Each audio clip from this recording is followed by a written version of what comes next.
দর্শক বন্ধুরা আসসালামু আলাইকুম। একটা জামরুলের রিভিউ দেবো এখন।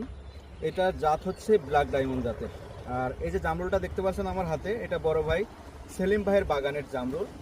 আমি আসছি এটা খেয়ে দেখবো আসলে এটা কেমন স্বাদ হয়। জামরুলটা কিন্তু এখনো ফুল ম্যাচুরেড হয় নাই, পাকে নাই, ঠিক আছে। এটা পাকলে এটার ব্ল্যাক কালার আসবে, যেহেতু এটা ব্ল্যাক। আচ্ছা, এটা পাকলে এটা ব্ল্যাক কালারে হবে। এখন আমরা হচ্ছে জামরুলটা কাটবো এবং ভেতরে দেখবো কেমন, আর খেয়েও পরীক্ষা করে দেখবো আসলে এটা কেমন মিষ্টি। বিসমিল্লাহির রহমানির রহিম।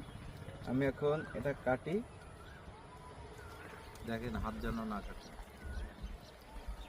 এই যে জামরুলটা কাটলাম, এটার ভেতরে দেখেন এই যে সিডলেস। সিডলেস তো বটেই, তারপরেও এটার ভেতরটা কিন্তু অনেক টাইট। আমরা অন্যান্য জামরুল আছে যেগুলো দেখি ভেতরের যে খোলটা থাকে ফাঁপা। ওটা ফাঁপা থাকে, কিন্তু এটা কিন্তু একদম টাইট আছে, এই যে টাইট, ঠিক আছে। এখন আমি খেয়ে দেখি আসলে। বিসমিল্লাহির রহমানির রহিম।